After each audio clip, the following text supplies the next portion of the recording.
Welcome back to the Jester Section Hiker Podcast, and I am your host, Julie Jester Gayheart, and this is the Adirondacks episode. We have been in the Adirondacks since the evening of July the 4th, and it is now the morning of July 15th. I am sitting here in the van at the exceptional campground that we have been staying at in Lake Placid, New York, also known in the Adirondack Park as the High Peaks region. And this episode is going to be a little bit different because our journey to the Adirondacks and the ADK Park, it did consist of a lot of hiking, but it also consisted of hanging out, being a tourist, relaxing, and soaking in everything possible that we could take in for the days that we've been here. And I do have to say 100% that our hearts are full. We are extremely happy. We are tired because we have been busy and doing something every single day that we've been here. So I kind of want to break down the episode.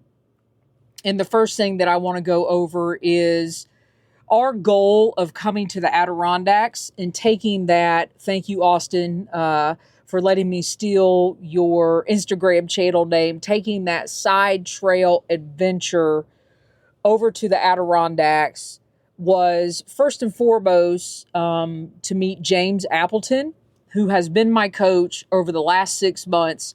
For those of you that have been listening to the podcast, you know that I have been on a journey in my life in 2024 to a healthier me, to a stronger me, and getting back out to the trails. And since I was up hiking in New York, it only made sense to turn the van to the right and head to the northeast of the state and meet James. And not only did we meet James and his family, but we also met more individuals that are involved in the Seek to Do More program. We met Sarah and her son, David. And I will say the very first evening of July the 4th, Sarah Williams and a friend of hers and her son, David, came over to Drapers Acres Campground. She brought me a map of the High Peaks region. I'm looking at the map right now. It's called High Peaks Adirondack Trail Map.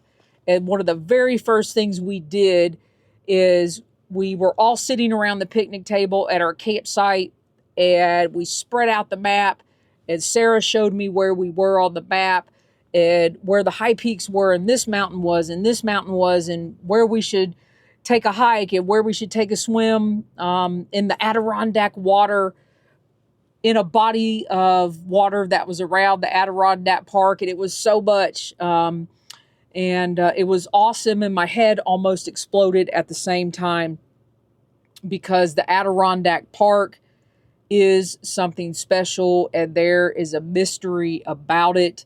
So getting back to the people are what made our trip, because the Seek to Do More family, James, his family, Sarah and her family, and then Shane the very next day on Saturday, Shane and Diane, who are also in the Seek to Do More program, drove to Lake Placid, came to see us.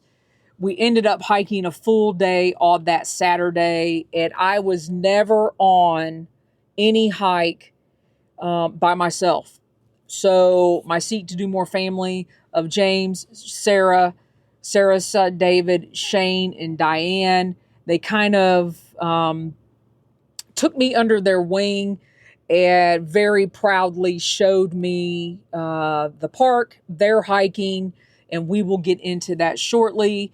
So one of the things I do want to talk about is where we stayed. So we rolled into Drapers Acres Campground, into site number 50 and 51. When we actually got to the campground, we don't know why, but they actually gave us 2 sites, which was awesome. And we were in that site from July the 4th until now, the morning of the 15th. And I want to read you a little bit from the Drapers Acres website, which is drapersacres.com, DRAPERSACRES.com. I will make sure this information is in the show notes. It says, Drapers Acres is a family-run campground in Lake Placid, New York. We are not a camping resort. We are simply home base for those who choose to embrace the nature surrounding us. Those of you looking for camping resorts should check out the neighboring town of Wilmington. There are cabins, tent sites, RV sites, a dump station, and shower houses. We welcome campers, families, hikers, adventurers, 46ers, rock climbers, Ironman, volunteers, horse show, neighbors to the north, rugby and lacrosse players, and any other travelers that come our way.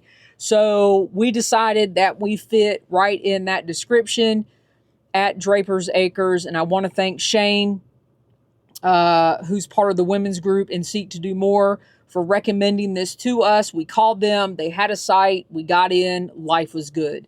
So the morning after Sarah came and I got the map and she showed us around Lake Placid, or showed us where we were with the map, the very next morning I met Sarah and we went for our first hike.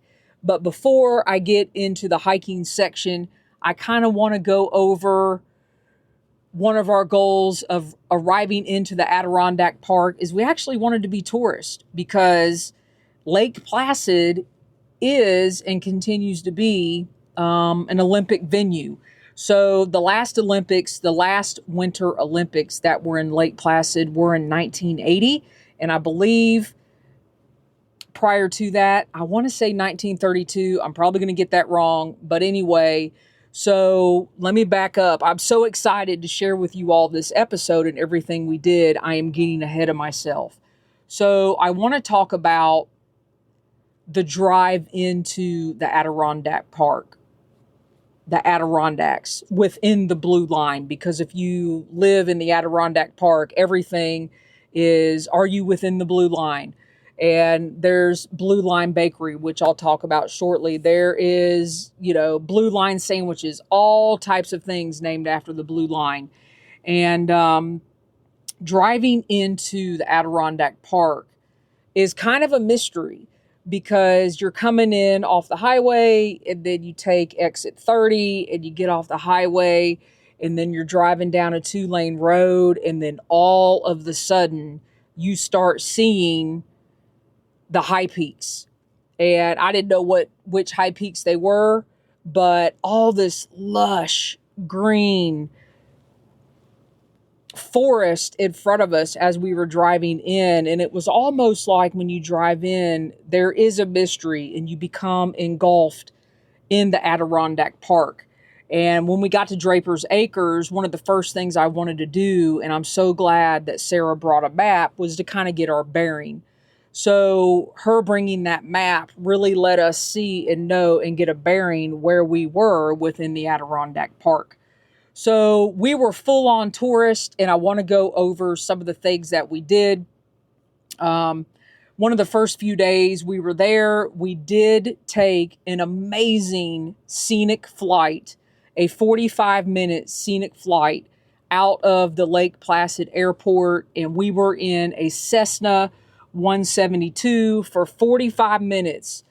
We took off from the airport and the Cessna was bright yellow. It was awesome. And I was able to sit in the front seat. Stephanie sat in the back seat, and she was able to get amazing pictures and amazing video of our time flying over what our pilot said was 1/10 of the Adirondack Park. So we took a scenic flight over Lake Placid, over Saranac Lake, over several of the high peaks there and some of the low peaks. And we were just amazed. It was so much that when we got done with the flight, we really had to sit back and kind of absorb what we saw, what our pilot told us. We were flying around and he was telling us where all the famous people live and people that stay there, people that fly in and out. and telling us about Lake Placid itself, telling us about the particular mountain ranges and some history. It was awesome. So I do recommend that if you end up going to the Lake Placid area, also known as the High Peaks area in the Adirondack Park. At the Lake Placid airport, you can take a 45-minute flight, or you can take a 20-minute flight. And the price difference wasn't that much. So we just opted to take the 45-minute flight, and we're like, hey, we may never be back here. Who knows? So we did that. And now I want to get to two of our favorite places that we would see as we would drive to different hikes, as we would drive to go visit people, as we would just drive around Lake Placid. This Olympic venue, known as the Mount Van Hoevenberg Olympic Bobsled Run, there are only 8 of these type of bobsled runs, I believe, in the world. And this Olympic venue was basically about 2 miles from our Drapers Acres where we were staying. And I wanted to read something for you from the website about Mount Van Hoevenberg. And let me get back here because I do have my computer up because I want to give some accurate information. It says, welcome to Mount Van Hoevenberg. Stunning recreational and world-class training facilities combine to create an unforgettable experience at Mount Van Hoevenberg. There is always something going on, from activities for the whole family to world-class athletes training to thrilling sporting events. Take North America's longest mountain coaster, the Cliffside Coaster, which I did, which was awesome. Stroll or rent a bike on our recreational trails. Learn an Olympic sport like the biathlon or the luge, whatever you choose. Explore the website and plan your visit. And what an experience to be right across the street for our whole time from Mount Van Hoevenberg, and this Olympic area where the Olympic bobsled run is. It was awesome. Every time we drove over there, Mount Van Hoevenberg became my favorite mountain to hike. I summited Mount Van Hoevenberg 5 times, and it became one of our favorite places to go. We would just go over there in the evening. We would go hang out. And I loved looking around the complex, not only at the bobsled run, but the biathlon course. You could walk around and see where, I guess, the biathlon Olympic athletes train. I don't know if they're known as biathletes or not. I may have just made that up. So it was an amazing venue just to walk around. It was open. They did have a center that you could go in, and they had rock climbing there. They had a food court, so to speak, there. They had places where you could hang out, and it was just a cool venue to kind of go hang out at the end of the day, and we did that quite a bit. So Mount Van Hoevenberg Olympic Bobsled Run venue. And my second favorite place, which if you drive into Lake Placid, there is no way, and I really didn't know what I was looking at the first time we were driving, is the Olympic jumping complex, where they have 2 huge ski jumps. And I do want to read this information from their website. It says the Olympic jumping complex. Escape to the scenic beauty of the Olympic jumping complex and immerse yourself in the Olympic experience. At the center of it all, the Olympic jumping with towering structures standing as high as 240 feet, all inspiring to behold and serve as the launching point for ski jumpers as they soar through the air. Whether you're a sports enthusiast or just looking for a unique adventure, this destination offers memories that last a lifetime. And we waited until we knew our very last evening that we were going to be here, our very last afternoon, which was yesterday. We finally went over to the Olympic jumping complex. We actually rode the gondola up to the very top of these ski jumps. And I'll get back to the very first time you see these things, you're kind of looking at them like, what the heck are these things? And then you realize, oh my gosh, these are like, I mean, it's just, I can't even describe the first time you see this. And then you visualize these ski jumpers, coming down the hill from the very top of, the jump, or, what does it say? It was 200, the towers are 240 feet. And I just remember watching this. These are one of my favorite part of the Winter Olympics, are watching people ski jump, whether it was from the small ski jump or the larger ski jump, and just visualizing these people coming down and they're flying in the air and then they land, and being able to be there and see this particular venue and actually able to ride a gondola up and then take an elevator up to the top of one of these towers was absolutely fantastic and one of my favorite things. So if you want to be a tourist and you're going to Lake Placid, I do recommend a flight. I recommend going to the Mount Hovenberg Olympic bobsled run and then spending time over at the Olympic jumping complex. Absolutely just amazing to be at an active Olympic venues. So that was really awesome. Another thing we did, Stephanie has her bike. So we spent some time on the Adirondack Rail Trail. And from what we could tell, it's actually rather new. So Stephanie did ride her bike. I believe it was 10 miles starting at Lake Placid. And she was able to go on rail trail all the way over to the Saranac Lake area. And while she was doing that, I actually got out and walked on the bike trail and spent some time meandering around that area. We parked at a bike shop. I spent some time at the bike shop and then just kind of hung out until she got done riding. But that was absolutely a must because it was pristine. You can tell it's new. And it was just fun being out on a bike trail in Lake Placid. Another thing we did is, I'm going to go ahead and admit that I pretty much broke my diet in Lake Placid, but I did a lot of hiking. So I think the hiking made up for it. We had some great local food right in the hub of Lake Placid. We ate at the Breakfast Club. These are just some local restaurants. The Breakfast Club, Stephanie got some French toast that we went there with Sarah and her son David. Tasted like Christmas. So I had to have a bite of her French toast. And it reminded me, for you Appalachian Trail people, of being on top of Roan Mountain in the pines, in the mist, and literally tasting Christmas. That's what that French toast tasted like.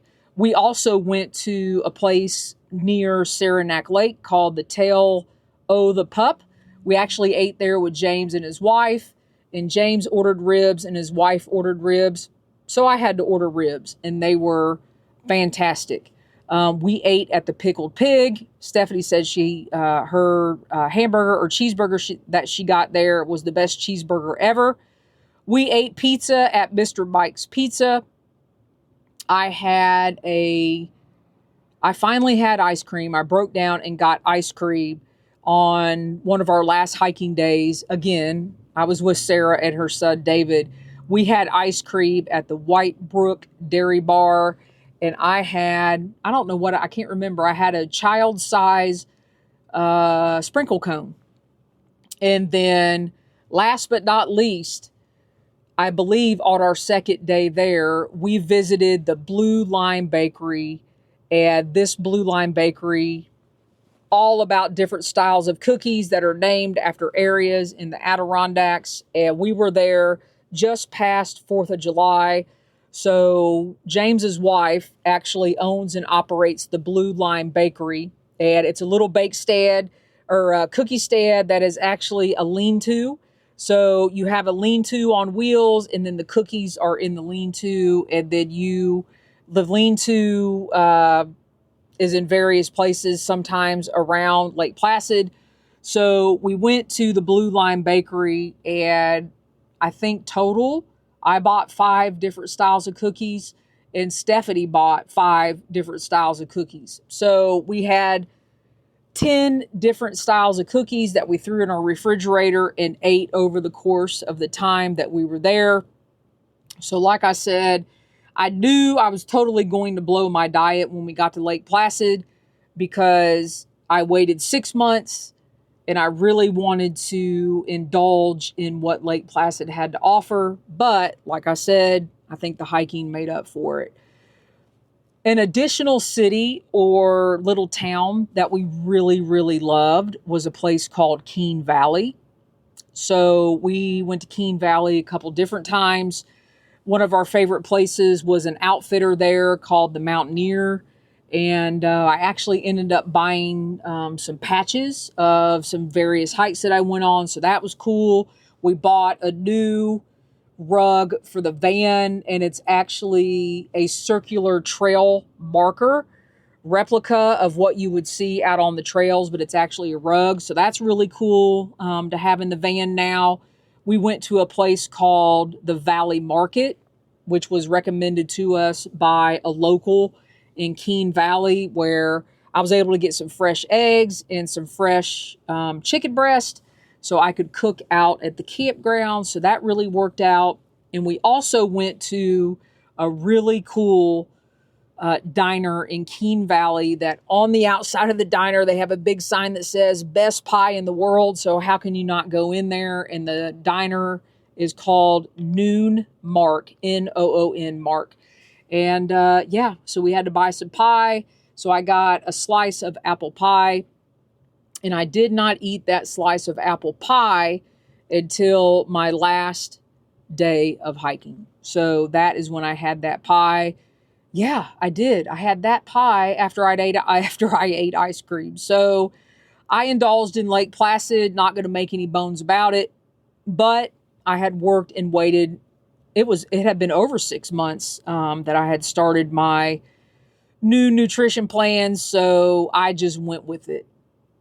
One of the really cool things that was recommended to us by Sarah was to go out to a place called Roaring Brook Falls. One of the things that Sarah and Shane and Diane recommended is that we actually get in a body of water around Lake Placid. And Sarah recommended Roaring Brook Falls.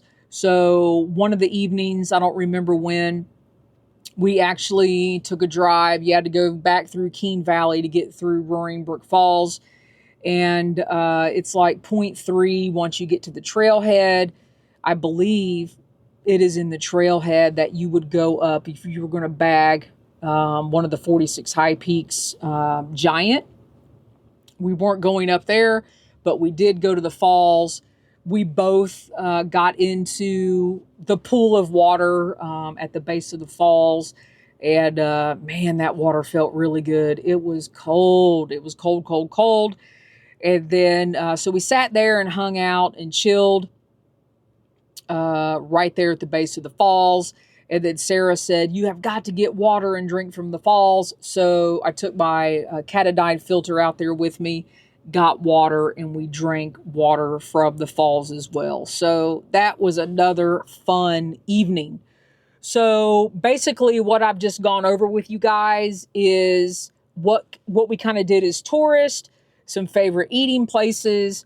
We did grill out a lot at the campground, Drapers Acres, and we just took full advantage. I will say we were completely exhausted at the end of each day because we tried to take full advantage, whether I was hiking, whether Stephanie was bike riding, whether we were going to visit an Olympic venue, whatever we were going to be doing, we wanted to take full advantage of it.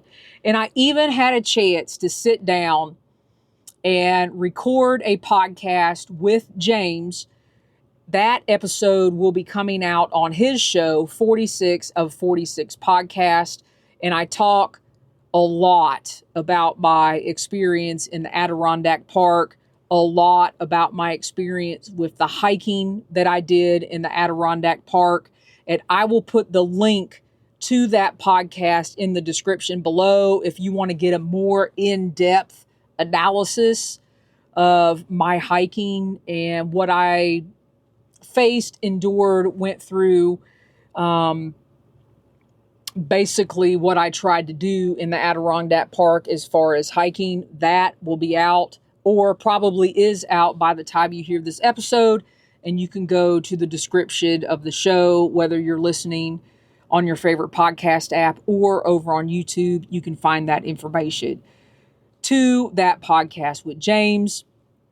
And then kind of rounding out this episode, one thing that we did not get to do is we tried to drive up to one of the 46 high peaks called Whiteface on Memorial Road, but apparently we should have looked at the website, because when we got there, they closed at 5:30, and I think we got there at like 5:40, and they wouldn't let us go up the road. So we're just going to have to come back to Lake Placid so we can make that drive and go up Memorial Road.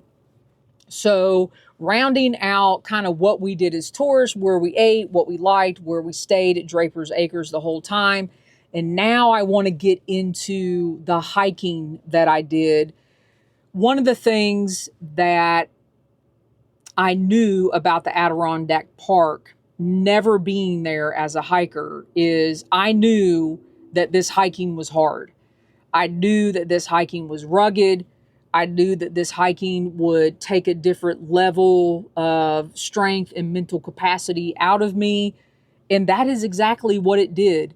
So James, several years ago, came up with, I'm going to pull up the website here, something he calls the Lake Placid Niners. And the Lake Placid Niners are 9 peaks, 10,000 feet of elevation, and 30 miles of trail. And these are kind of 9 peaks centralized around either in Lake Placid or on the outskirts of Lake Placid, that if you are new to the Adirondacks and you've never been up to a high peak, these hikes will warm you up to what you can expect when you go out on a high peak. So I want to read to you guys from the website, which is the lakeplacidniner.com. Again, I will have this website in the description. It says, hike the Lake Placid 9. Embark on a low-peak Adirondack mountain adventure nestled in the heart of the high peaks. Every legend starts somewhere. Whether you are new to the Adirondacks, hiking in general, or just looking to experience the ADK from a unique perspective, the Lake Placid Niner Hiking Challenge is your gateway to unparalleled beauty and a stepping stone to the 46 high peaks. Although the Niner is comprised of some of Lake Placid's smaller, less traversed peaks, please keep in mind that this is still a challenge. Seasoned hikers may choose to tackle the peaks as they see fit, but if you are new to the hiking in the Adirondacks, we recommend hiking the high peaks in the order that they are listed by level of difficulty. The peaks have been chosen in a way that hiking them in order will prepare your body and lungs for the hike ahead. The challenge can be accomplished in the standard form as an ultra 24-hour challenge or as a winter challenge. Once you've climbed all 9 peaks, you're eligible to become an official Lake Placid Niner. And then there is more information on how you do that and how you get your Lake Placid Niner patch. So just up front from the get-go, 9 mountains, 1 remarkable adventure. The Lake Placid 9 isn't just a series of hikes. It's a journey, an adventure, a story waiting to be told. Experience the raw beauty of the Adirondacks, smaller mountains, each offering breathtaking views of the grand high peaks. You will gain expertise and confidence preparing for your next Adirondack adventure. So the LP9 mountains, I actually completed 8 of the 9 peaks. So I'll just run over those real quick. So I completed Cobble Hill, Mount Joe, Baxter Mountain, Mount Van Hovenberg. I actually went up Mount Van Hovenberg a total of 5 times. Big Crow, Bear Den Mountain, Pitch Off, which of all these mountains, Pitch Off kicked my butt. And then, let's see, Hurricane Mountain, which was one of my favorites. Hurricane Mountain is a 6.8 mile round trip, but halfway up the peak of the mountain, Hurricane, there's a fire tower. We were able to go up in the fire tower, and that was absolutely awesome. So I was able to complete 8 of the 9 peaks. The one peak, I was actually on this hike.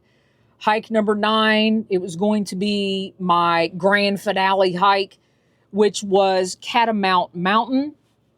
Before I tell the story of Catamount Mountain, I do want to publicly thank the women and James of Seek to Do More, because I was never alone on any one of these hikes. The first hike I went on, Cobble Hill, I went up with Sarah. The next 4 hikes I went on were with James. James went on one. We did 4 hikes in one day, like the second or the third day we were in the Adirondacks. We went up Mount Hovenberg. We went up Baxter Mountain. We went up, where else did we go? Big Crow. And then we went up Mount Joe. And that was a full day. So by the third day I was there, I had already completed 5 of the 9 mountains. Took a couple days off, went to do the tourist thing. And then Diane came back into town. She lives about an hour and a half out of town. And she and I went up Hurricane and then Pitch Off. And then a couple days later went by, and then Sarah and her son came back into town and went on the last 2 hikes with me. So we did Bear Den, got to the top of that, and then came back down, went back to the car, and then we went to Catamount. So I will get into the story on Catamount Mountain. But before I get into that, I just want to tell you that even though these 9 hikes are considered low peaks, they're still like get out of the car and boom, you are climbing. And it's almost like you're climbing, I called it rock troughs or runoffs and drainages. I think that's what James called them. And we get way deeper into this on these hikes in my episode with James over on the 46 of 46 podcast. So again, you should go over there and listen to that episode. I talk about being in this mountain range, what the mountain range means to me. And these 9 hikes, I believe, really did give me a taste of what a high peak will be when and if I decide to go up a high peak. I did not complete any of the 46 high peaks while I was there. And the main reason was I'm not sure I am completely comfortable in this style of terrain, which is why I'm very grateful and thankful that these ladies and James accommodated me and met me and went on each one of these hikes with me. The majority of the hikes are straight up. You're climbing up rocks. You're pulling yourself up. And then once you get to the peak, you have to turn around and come back down through all of that same terrain. And I want to say, these women, David and James, are on a different level of hiking than what I am used to. So it was awesome to see them bound and go up and pull themselves up rocks and just hike up, these mountain peaks with no issues. And I'm in the back huffing and puffing and pulling myself up and dragging myself. And they just pulled me right up these mountains, and it was absolutely awesome. And again, if you want more information on some more in-depth thought of me out all these hikes, you can go over and listen to James's episode. But I do want to go over Catamount Mountain. So I did attempt to go on this hike. Well, I did go on the hike, and I was able to get to a point. There's a point where you have to go. It's very, very steep. It's the hardest of the 9 hikes. And I knew that in my brain before I went up this hike. And this day I was with Sarah and her son, David, and they were my absolute true heroes on this hike. And I could never thank them for being with me on this hike, because y'all, this kind of terrain, for those of you that are used to the Appalachian Trail, it's kind of like New Hampshire meets Maine. but worse. So just get that through your mind. And it takes a different level of hiking to go on these peaks. And I know my level of hiking and what I'm comfortable with and when I feel safe versus other people's level of hiking. And I made the decision about a half a mile from the summit of Catamount Mountain that I was not going to go to the top. We had to go, the top of this mountain was more what I would call bouldering, pulling yourself up and over rocks. And I haven't been on anything this hard probably since summiting Mount Katahdin in Maine. And I just didn't feel safe. It had nothing to do with Sarah. It had nothing to do with David. It really came down to my capabilities and what I thought I was capable to do. And I did not want to put Sarah in harm's way. I did not want to put David in harm's way, because we got to a point about a half a mile from the summit where I was like, I'm just not going to do this.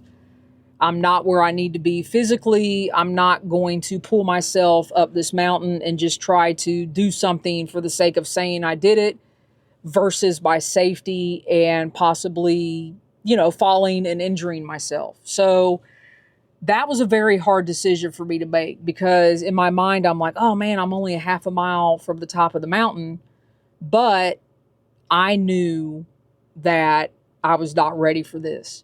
So Sarah and David, they were like, no problem. I mean, it wasn't even an issue. They turned around with me. They didn't even go to the top. And then we went down the mountain. And when we got down the mountain, we ate pizza. We went and had ice cream at the White Brook Dairy Bar. And, I don't have any regrets not going up to the top of that mountain. Again, it pushed me to my level of where I felt comfortable. And I just didn't want to go out of that zone. And I'm okay with that. And I'm happy with that decision. So I was able to fully complete 8 out of the 9 Lake Placid Niners. Again, if you want more in-depth information on that, you can go over to James's podcast, 46 of 46 podcasts, and listen to that episode. Again, I will link it in the description of the podcast, wherever you are listening to this. So the bottom line is, we went to Lake Placid. First and foremost, I was able to shake James's hand for helping me get through basically achieving my goals of losing weight and getting back to the trails. And it felt so good to shake his hand and say thank you in person. That was my first goal.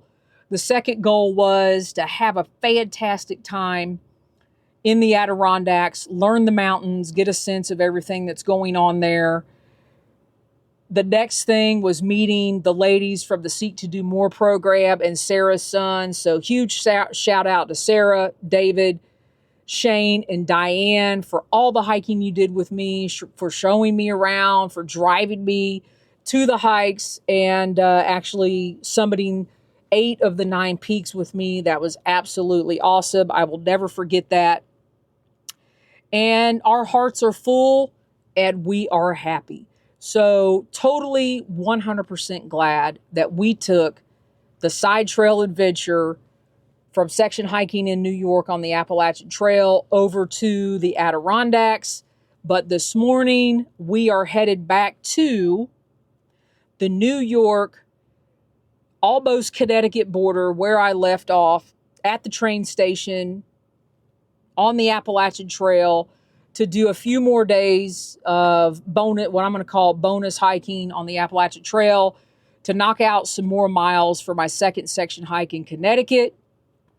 And then I am going to end my section hiking this summer. And I've saved this for a purpose and a reason.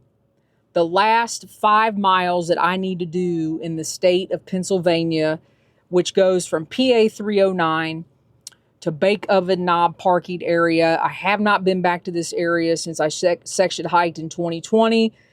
And I decided to save this little section for the last day of hiking this summer, just to kind of in the summer on a high note. Yes, I'm going to get these 5 miles done, going to go over the knife edge, and I've got some amazing people from Seek to Do More meeting me there to hike with me on that hike, and I am really looking forward to that. So y'all, more coming soon, back from the Appalachian Trail in Connecticut, in Pennsylvania. I hope y'all enjoy this episode. I hope sometime, if you have not been there already, that you get a chance to go to the Adirondack Mountains, hike any of the Lake Placid diners, or get out on a high peak. That would be totally awesome. In the meantime, thanks for listening. Be safe out there, everybody. Happy section hiking, and please be sure to check out the show notes. I will put all the links there to everything that I talked about in this episode.